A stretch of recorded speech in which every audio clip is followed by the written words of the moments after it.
Avec nous tout d'abord, est-ce que vous savez ce qui a été totalement détruit? Alors, je crois qu'il faut être extrêmement prudent. Je crois que les déclarations du ministère des Affaires étrangères affirmant que le potentiel chimique syrien a été annihilé sont un peu imprudentes. Il y a eu des frappes sur des infrastructures qui étaient déjà connues, dans lesquelles je serais très surpris que les Syriens aient laissé ou aient maintenu des activités illégales, et qu'effectivement, il faut bien garder en tête qu'il y a une forte charge symbolique derrière ces frappes, plus qu'opérationnelle. Il s'agit d'envoyer un message, je pense, au régime syrien. De là à dire qu'on a annihilé les capacités chimiques du régime, je pense qu'il y a un pas que la prudence ne nous permet pas de franchir. Les Occidentaux disent avoir des preuves de cette attaque chimique présumée du 7 avril dernier. Quelles sont, vos informations et pourquoi, s'il y a des preuves, ne pas les avoir montrées avant les frappes? Alors, il y a un faisceau de présomptions qui, à mon sens, ne laisse quasiment aucun doute sur la nature chimique de cette attaque. Je rappellerai par ailleurs qu'il y a eu plus d'une centaine d'attaques chimiques en Syrie depuis 7 ans, que le sarin qui a été utilisé à plusieurs reprises a été clairement identifié comme celui que fabriquaient les Syriens par des preuves irréfutables, notamment la présence d'hexamine qui signait le mode de production syrien, qu'il y a eu également beaucoup d'opérations avec des opérations aériennes, ça aussi s'est avéré, et seul le régime possède des moyens aériens.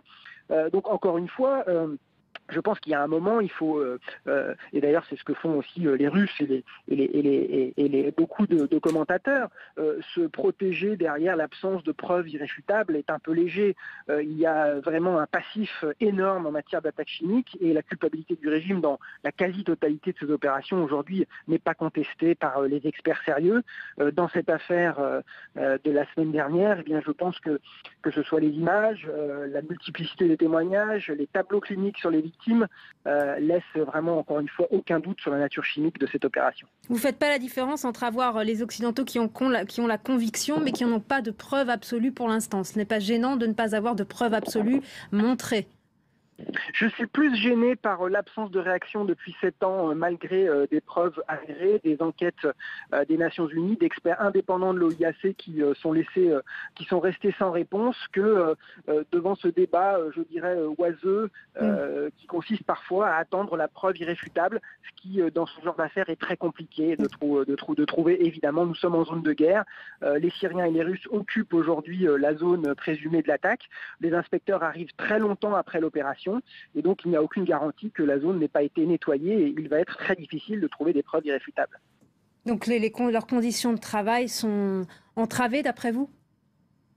Je ne peux pas l'affirmer, mais je pense que dans ce type d'affaires, et c'est ce que prévoient d'ailleurs les statuts de l'OIAC, l'arrivée des inspecteurs dans un délai raisonnable, en l'occurrence 24 à 48 heures, est absolument nécessaire pour être à même de trouver des preuves, encore une fois, irréfutables, que nous aurons peut-être, je l'espère, mais encore une fois, le faisceau de présomption est vraiment, je dirais, accablant en cette affaire, et encore une fois, je pense que le débat sur la preuve irréfutable est un peu oiseux, malheureusement. Oui, mais c'est juste qu'il y a une histoire. Il y a quand même eu un mensonge américain avant l'intervention américaine en Irak. Il y a un passif sur la Libye, une action qui devait être humanitaire, et on a tué finalement Mouammar Kadhafi. Donc, d'où les questions à cet endroit. Donc nous allons continuer.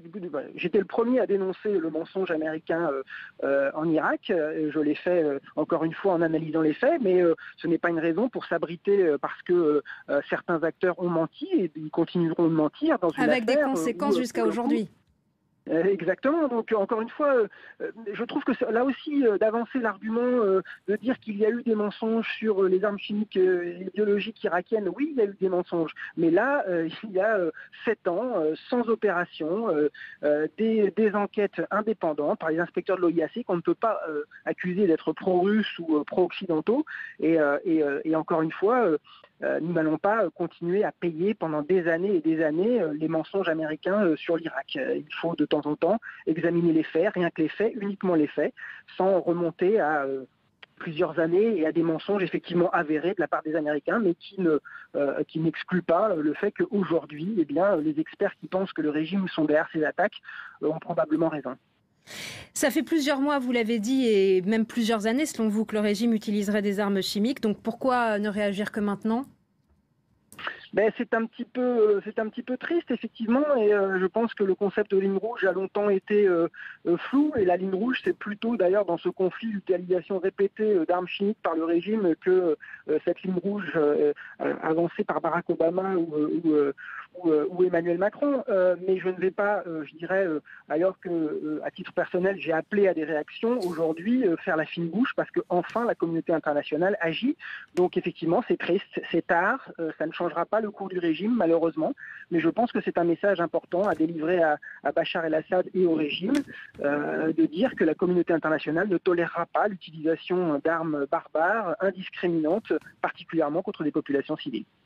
En la matière, juste pour avoir votre point de vue, Donald Trump agit très différemment de l'ancien président américain Barack Obama. Est-ce que pour vous, l'ancien président a commis une faute importante en 2013 lorsqu'il s'est retourné vers le Congrès américain après le refus des Britanniques ? Je pense effectivement que Barack Obama a une responsabilité immense dans l'absence de réaction répétée de la communauté internationale. Sa volte-face a été incompréhensible pour beaucoup, et effectivement, je pense qu'on peut dire qu'il a une responsabilité importante dans l'absence de réaction de la communauté internationale depuis quelques années, malgré l'utilisation répétée d'armes chimiques sur le théâtre syrien.